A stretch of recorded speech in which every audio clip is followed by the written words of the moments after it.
After such an interesting presentation and a sneak peek into the Mat-Haroo book, let's call upon few people who have actually read the book and let's hear what their take on the book is. I invite Edmund Summer, Aparna Santosh and Praveen Bowdekar. Just to introduce, uh, Edmund is an architectural photographer based in London with a global clientele spanning 4 continents.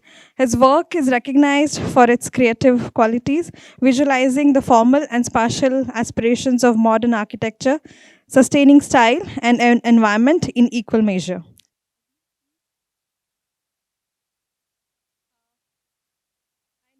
Aparna Santosh, she is the principal architect inception in 2001.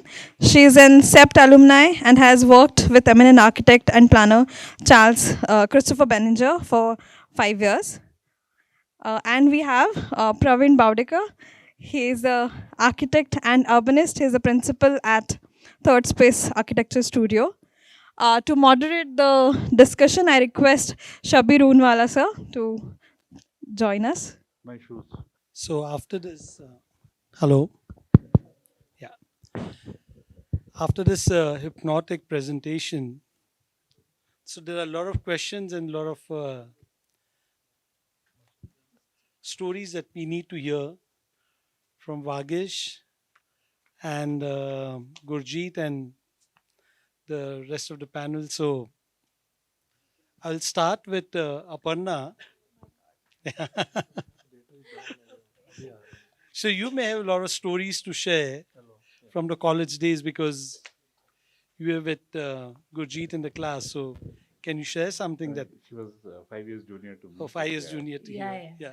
So I think I'm here today more as a friend and a junior who was in the same college, in awe of his work and his projects that he used to do. So we had these, guys in the boys' hostel coming and telling us, "अरे उसका project देखो क्या काम किया है." Right from starting, when we were in first year, we had our friends coming and telling us, like, he would even teach you how to sharpen a pencil, because those were the times where we used to do hand-drawn drawings. And drafting was an important part of the thing. But yes, coming back to the book, that I think it is such a beautiful take on small anecdotes, I would say, that go on with every project of Gurjit. And to my awe and surprise, I always feel, why is it that he always gets such interesting situations? There is something, is it about him, or is it, why are we always having such boring and mundane things that we do? We are, all of us are architects here. But I think the most interesting part is that it is his wit, which Vagish, I think, has very correctly put, which is behind, it is his wit and his philosophy of having that, you call it logic behind. He says, my projects have very simple logic. And then when you try to understand, and then you have to figure out, yes, the logic is very clear, but there is a lot of acrobatism. So I call him an acrobat, actually, who is performing all his exercises, and you just have to play along with it. And also the clients and his team members in the office. So each and every project becomes like a celebration of an architect's work. So I think one of the project which there is a story called as Indecent Proposal, which is the story of his own house. Like, he was in Ahmedabad for many years, and he had to keep shifting into rented places and move out from one place to the other. And he came, one of his friends called him. He says, "You have to come and see this house. I have to buy it for myself." But my wife, by the time he reached, the wife already said no. And like Vagish says, that G has a logic that wives always say no. So even before he reached, they had come to a conclusion that they were not going to buy this house. So he took Gurjit to the side and he just told him that, "Arey, it's a distress sale. Why don't you buy it? You will never get this deal again." And then follows the real action behind the, after, he is given a week to buy this house. Somehow he manages calling up clients, getting all the money for the project, and forcing his dad, "Papa ji, thoda sa kuch help kar do." And he manages to buy the apartment. It's a multi-story apartment. And there is an interesting notch in in the plan which he needs to. He says, "Why me? Why do I have to always end up solving these notches and corners and jutting out portions?" And he manages to do that beautifully in an architectural, as an architectural solution. So I'll still go with Vagish, say, read the book to see the entire story. Yeah. So, Gurjit, I remember once you mentioning in the house that you're designing and you go for a site visit for this ex-army guy, and while the casting was going on, he was throwing around extra scraps of steel lying on the site. So what's the story about that? You said there's much more to that. Yeah, that's the story is covered in the book now. So there was this ex-army guy. He was a Mahavir Chakra, so very proud soldier, ex-soldier. And so I was designing the house and I'm feeling very good that we are serving the nation one way or the other, kind of thing. And while the casting would go on, this guy would stand there, like supervising as if it is a war going on, and he would see these small pieces of reinforcement bars which are cut on the side, and he would keep throwing them into the wet slab. Just say, "What are you trying to do here?" You say, "I'm making it stronger." You know. So for him, we've used this word. He said these are additional reinforcements. So when you're on the war front and you need supplies, you need more soldiers. So that was the logic. I said, "No, it doesn't work like this, Colonel. There is a logic, and somebody will get hurt, and it's not making it stronger." You try to explain, and we said, "What, Gurjeet? I have fought 3 wars. Nothing happened to me. What is this? It's a slab." So how much ever we tried, I could never convince him. He must have been a product of NDA. I am quite sure. So I mean, the snippets, but he remembered this story. But I told him that actually the stories. This is just a small part of that story. Very insignificant. The story is much more wilder than you can imagine. In the name of "I have fought 3 wars," what all he did. So read the book. Every time he would ask, Gurjit would ask for payment, he would give a crate of beer or something like that. And that too, after having a beer session with him, drinking session, in the dry Ahmedabad, at the end, when he asks money, he will give something. Okay.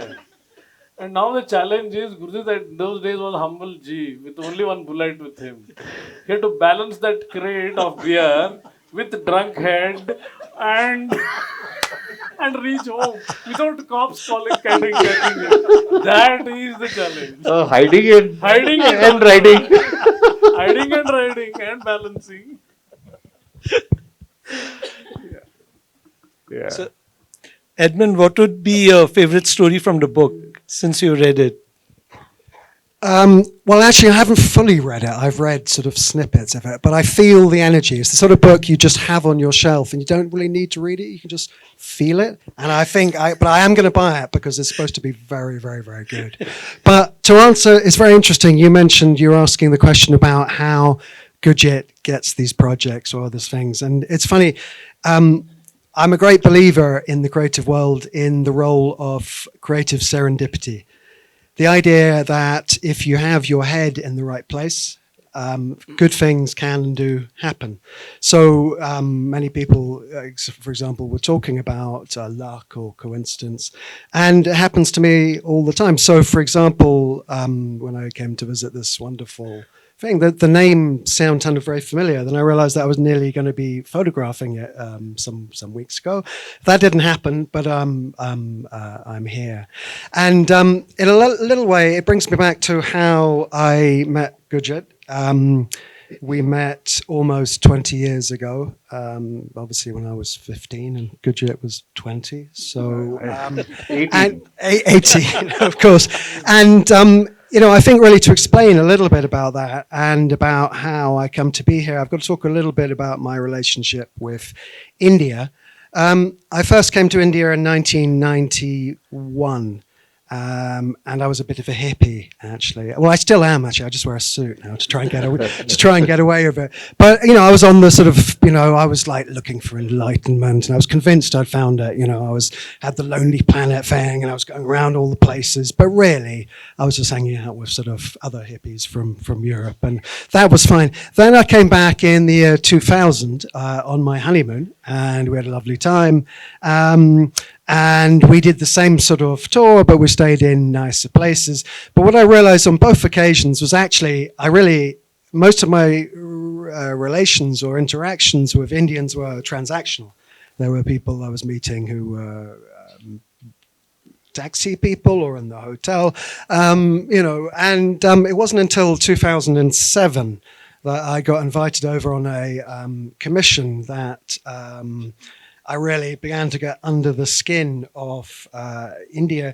And I was quite lucky in London. There's a good friend of mine, Jonathan Bell, who was the architecture editor of Wallpaper. And he sort of got a whiff that I was going to India and called me in, and he sort of said, right, okay, we're going to do a lot of stuff on India. And he sort of started laying out all these studios and these websites. And I looked at the websites, I looked at the studios, and I thought, the work looked awful. I thought it looked really, really, really bad. But it wasn't until, but the list actually now I realize was absolutely amazing. And really, when I came to India, I realized actually the work was amazing. It was absolutely fantastic. It was just that the visual representation of the work was really bad. And I think back then it was those very difficult times of moving from film to digital, and it was pre the big dip of 2008, and you hadn't got all the blogs, so it was very, very interesting. A lot of the studios were very, very unknown.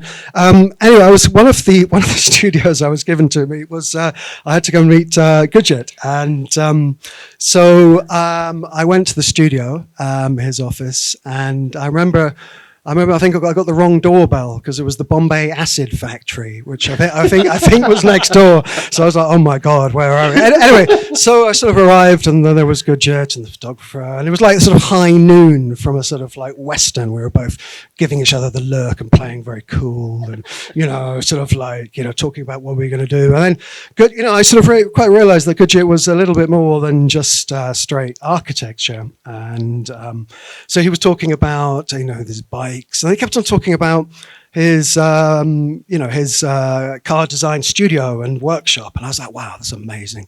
That would be a place for us to do the portrait. Let's go. And, Gurjit was a little bit reluctant. And I was imagining there was going to be this sort of like warehouse of a big white thing and lots of minions running around, bringing tea and polishing prototypes and guys. But actually, we went into the sort of back streets of sort of old Ahmedabad, and there was sort of a couple of sort of garages that's been sort of knocked together. And and this little Batmobile bike came out, and I just thought it was the best thing I'd ever seen. So I was like, right, I've got to shoot Gurdjieff on this. And so we did this portrait. And anyway, so actually, by this time, our little sort of high noon El Croquis sort of show off had kind of melted a bit, and we were cracking jokes and sort of, trying to be, and we were sort of getting along a lot better. Then sort of Gurdjieff was like, well, I must commission you. We must work together. And I was like, yeah, no, sure. But actually, what I realized was that with Gurdjieff commissioning me, he wasn't commissioning me. He was kidnapping me. Basically, he would turn up every morning at about 4 or 4:30, and I would be sort of like dizzy and dazed and confused. I'd be put in the back of, each day was a different car, each day a different helper, and I was just sort of really losing the plot and going off on these. I saw blood, I saw cows, I saw houses with bulls, and so we would go off onto these amazing projects, but I soon learned actually just to sort of, that a lot of the things that are very similar between myself and I think India is that we're a little bit naughty. Yeah, in fact, probably very naughty, and we don't really like rules, and that kind of works with me quite well. And Gurdjieff at the time was sort of explaining to me the role of Jagad. And, and I think, in Mexico, they have a word for imperfection. They call it Mexico and Japan, wabi-sabi, that little scratch in the wall, wabi-sabi. And, or in India, anything a little bit not quite right, it's jagad, so that's fine. But actually, it's been very, very formative in my creative process. And working with Gurdjieff, he would always be sort of, pushing me, basically, and pushing me to do weird and wonderful things. And I think one of them was that we sort of developed this system I call the Archigif, which is a very old-fashioned thing of stop motion.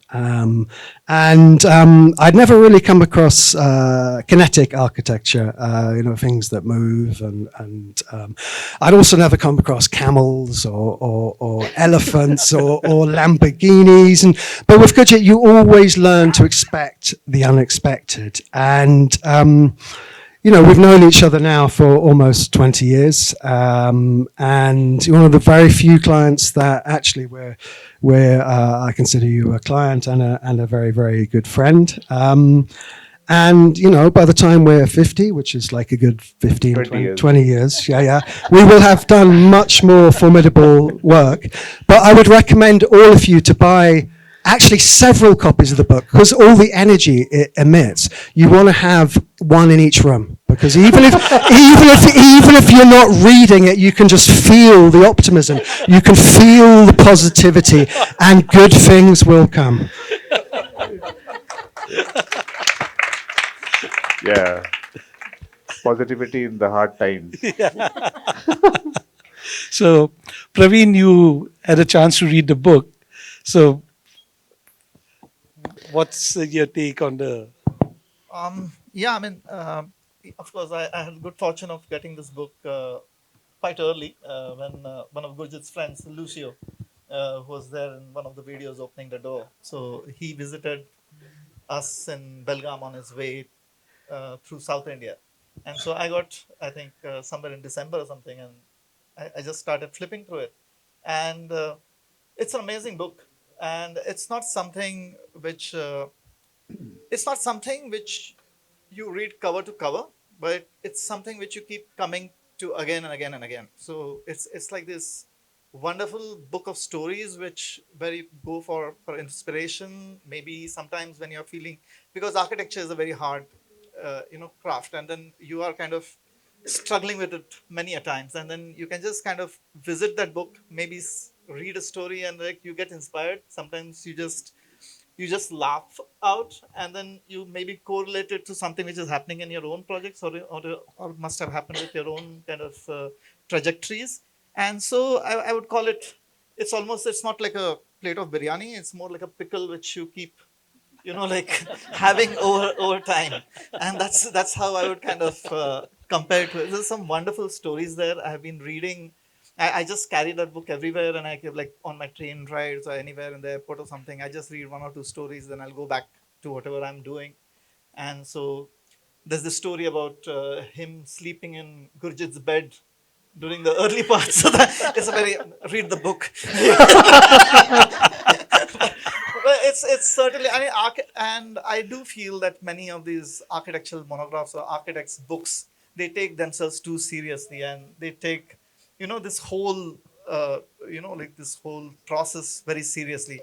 So this is that book which actually, it's an under the hood look at how, the practice also functions, how the person is. So it's wonderful. And I knew, we have known each other since recently, but I've followed his work for a long time. So for a long time, I used to wonder about those doors and how he made them work, etc. So, and this book is a revelation into that personality. And it's an amazing, again, this kind of a Sutradhar exercise, it really works in that book. It's that kind of a third person yet first person kind of a narrative, which I found very nice. And this book has been my kind of a go-to for the last 1 or 2 months. And I think I like a good jar of pickle. It'll go on for another 6-8 months. I'll be revisiting it again and again. Are you referring to the mirchis? Yeah. So what we call in Maharashtra, it's a thecha. So it's a very interesting that Vagish has done 1 chili, 2 chili, 3 chilies, and 4 chilies. Yeah. I mean, the So idea was it gets spicier and spicier. yeah, we should warn the reader Yeah, what you're getting into. No? Oh, I like the atheist one. Yeah. No, the psychology is ulta hota hai. We thought, say there was difficulty was there. So some are very complex. So that's a solution that Gurjit comes out with. Now, solution, there is a difficulty, there are some are very difficult to understand. Okay. Now, first of all, declare it that it is difficult. So how to declare it? So he saw that in the restaurant there are these mirchis, no? Yeah. So we'll adopt it. So it's juxtaposition of what is the menu onto the book. Okay, that's a creative connection actually. So now ulta happens. Now जब देखते हैं ना 4 मिर्ची है देख के ही देखता हूँ कैसे समझ में नहीं आया तो उल्टा हो रहा है. It's not a warning, it has become like trap actually. Yeah, so I started reading this book and it keeps you in splits. It's like it's a good dose, as Praveen says. It's like a chili, it's like a pickle, and you really enjoy it. So I think all of you should pick up a copy of this. It's a fantastic read. So One of the things I would like to add about what Edmund said about it was virtually a kind of a kidnapping the first time. So Lucio had a very similar kind of when he came to my hometown and he stayed with me and he asked me like 3 times in the night, "Are you sure I can sleep till like 10 o'clock? You don't want me to get up at 4 o'clock?" I said, "No, the taxi will be waiting for your journey. Whenever you wake up, you just go." "No, but Gurujit made us get up every day at 4 o'clock."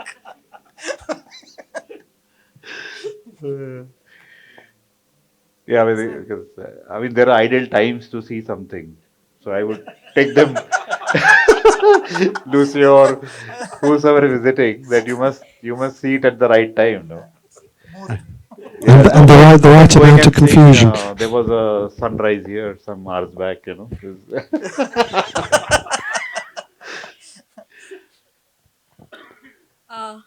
Do we have any questions or any thoughts from the audience?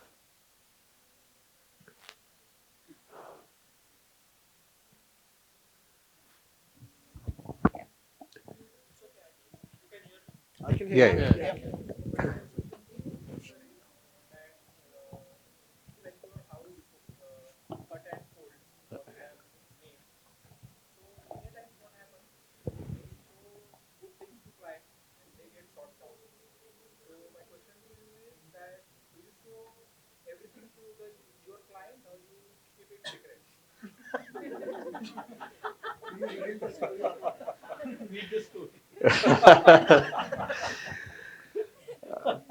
No, you have to. Also, I think the design develops over a period of time. It's not there in the first. It's just the main idea which is conveyed. You know, once that is conveyed and accepted, then you bring in slowly. Uh, you know, one course after another. You know, not put a thali in front. You know, so slowly you have to. You know, because what happened was I learned it from the very beginning. And there's a beautiful story about the Underworld Dawn. I worked with them, and outrightly they rejected my idea. And so then, I mean, the story will tell you, but I ended up working with them still. So after the building came to say up to the lintel level, they had become very good friends. Okay, and this was a drawing that they had given. They said you have to do this. And the guy used to carry a gun. So whenever I arrived late, he would take out the gun. Seriously. So he would take out the gun. That, why are you late? So I said, you have to give me one, and then we can talk. You know, I don't have any weapon. But we became such good friends, which is also covered in Vagish is nicely covered in another story. How close we became. That by the time the house reached the lintel level, he said, "Gurjit, do what you like." I said, "No, what can I do? The foundations are done. As per your design, it's what can you do?" So the first lessons were that you must maybe not reveal everything, but in your foundation, you must have the germ of the idea that you want to build. So at least you have the time. The client is getting to know you once he sees little bit more. On the first meeting, if you try to tell many things, he's not going to buy it. So you give it little time, and then it becomes acceptable. Yeah, I hope that answers the question. Yeah, so when you mentioned this cut, fold, and play, so it's a very interesting story in the book. It's all about timing. So it's like if you've seen the film Run Lola Run, it's exactly about timing. So Gurjit will teach you how to get the timing right. No, we mostly we get it wrong. Maybe those are not covered. Sometimes we get it right. Yeah. So Vagish has nicely written, says, many battles fought, most lost, some drawn, with a witty sword. Yeah. Actually, that the example that you asked, that house, actually the end is very perfect, as you said. Timing and convincing the client literally happened in the end. You know, that everything is built, and then that last thing would have ruined actually. And that is the masala that you give, and everybody says yes. I think that's a very important. It's a good sample that you also said. How did you convince in that? In fact, in that book, exactly that book is the correct story. Yeah. We are holding ourselves to tell what are that masala, literally. Yeah. Yeah, so it is published by Oro Editions in USA. So, and they put a price very high. We could buy at half the price. So they are available at half the price. It's like $30 when it comes in the market. So in case you guys want some copies, we still have some left.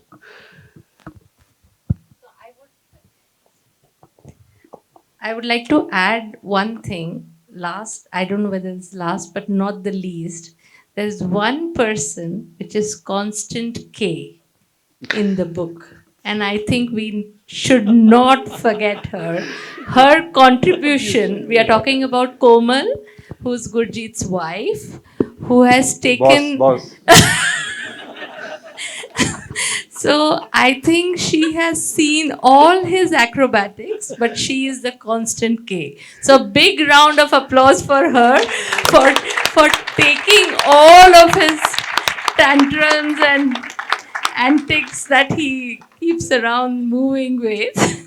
So I think she has a big contribution for keeping him. I would call her the dhairya of his of his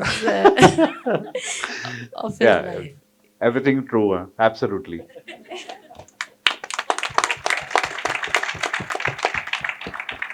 Yeah, some anecdotes which I think should have been told, but only we know.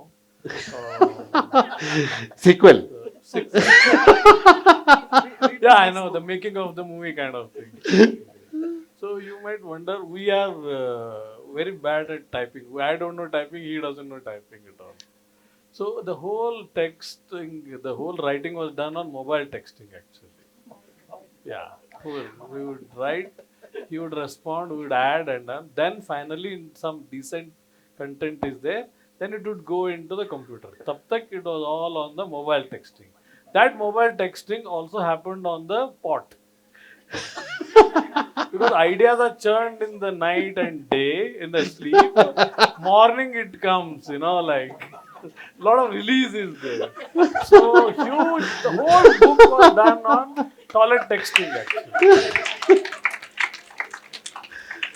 So you know where to read it.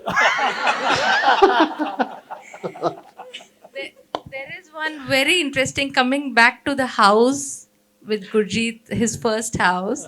Interesting story about the blue pot. No, it's And about that. he had this thing of having a blue pot to sit on every day, and somehow the dimension of it came a little bigger than the space that was designed. He wanted a blue pot, and then to just fit that, he could not do anything. Everything was committed. So there was a tweak made in the door to accept the curve of the pot. And later on, a student of his, in their jury, they even said, "We saw it in Gurjit sir's house." So you can get away by using such examples, looking at great architects' work.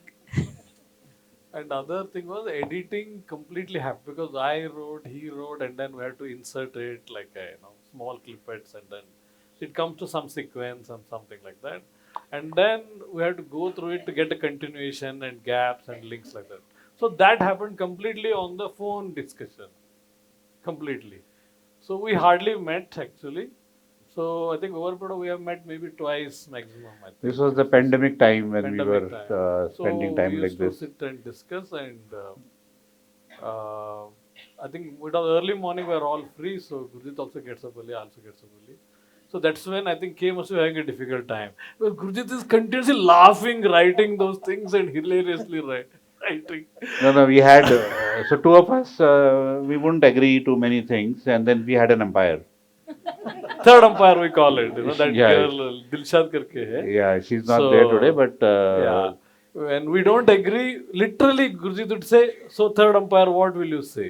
Literally, it was followed like a rule only. Literally. yeah. So those are some anecdotes of this making of this book. Actually, yeah. How are your clients reacting to the book? The Seaman. Yeah, so I mean, they still have to get the copy. It's just out. And so we have fudged the names and places good enough for them not to No, the come back to us. But one guy, he recognized himself. He said, so his name, Vagish has given his name as C. So he said, why did you call me C?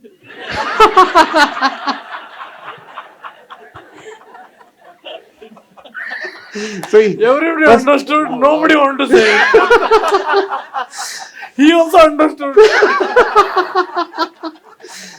So first he calls me. I said, see, all these names are given by Vagish. You please ask him. No, luckily, no, I was of help too in this case. I was a help because my name was of help actually. He was very opportunistic in using that. The client's name started with V. So every time he said ki there is Vagish who is referred to as V. So we can't, again, another V will be confusing. So we took C because he is a client. So, okay, he nodded, but he knows what is C.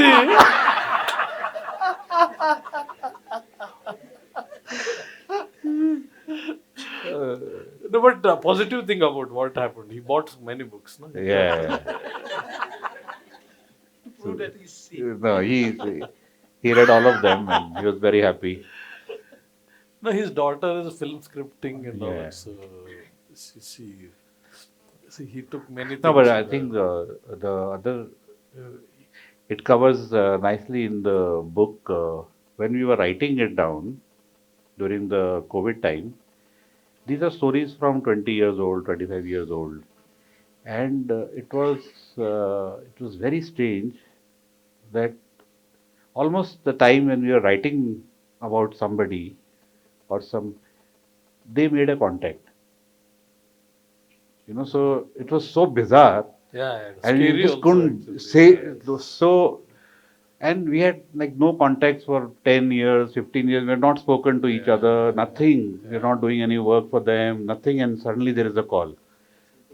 Spooky like anything. So, and those 3-4 calls are also covered in the book. So that was quite interesting that the kind of connect we have, we can't sometimes realize it's. One of them is at dawn, and and he called after many years, and he asked him ki how come suddenly yaad kiya, bas teri yaad aa gayi. He said, This is what he said, he yeah. exactly said that, bas teri yaad aa gayi bas. And his story was picked to be sent to a friend for a review kind Yeah, of thing. yeah. And we had just finished, and there's a call, like almost 9 o'clock in the night, which is not like an official unusual time or hours. anything. Yeah. I said, "We कैसे याद किया? बस तेरी याद आई." No purpose, you know. So I think, yeah, all the works that you saw, I think it's the client who has made those things happen. In fact, I mean, we were throwing ideas, and sometimes when they accept the idea, that is when something happens. So all architecture, we have to regard that there's somebody who is putting in so much money on a dream that you have seen, and you are not able to even convey it to that guy. So I believe that I think the connects are much deeper than we sometimes presume them to be. With the clients, that actually they are making your thoughts happen in actual. Yeah. So I think it's all the work is because of the clients. Yeah, some have not happened, some have happened. That's fate probably.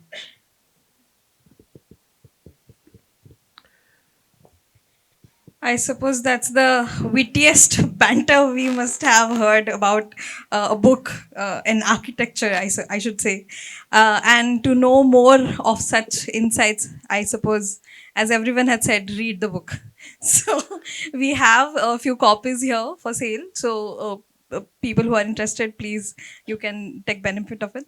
And I would like to thank every one of you here. So to make this event such an amazing experience for all of us, I should say. Thank you. Thanks a lot, Gurjit sir, Vagish sir.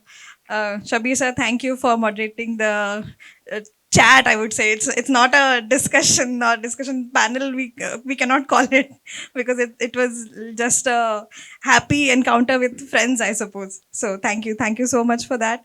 Praveen sir, thank you. Thanks, Edmund. And thank you for giving us the stories which we could handle. So thank you. Thank you so much. Thank you, Aparna ma'am. Thank you. And thank you so much for being such an wonderful audience. We'll keep meeting. Be checking the Instagram page for the further updates, and see you soon. Thank you so much.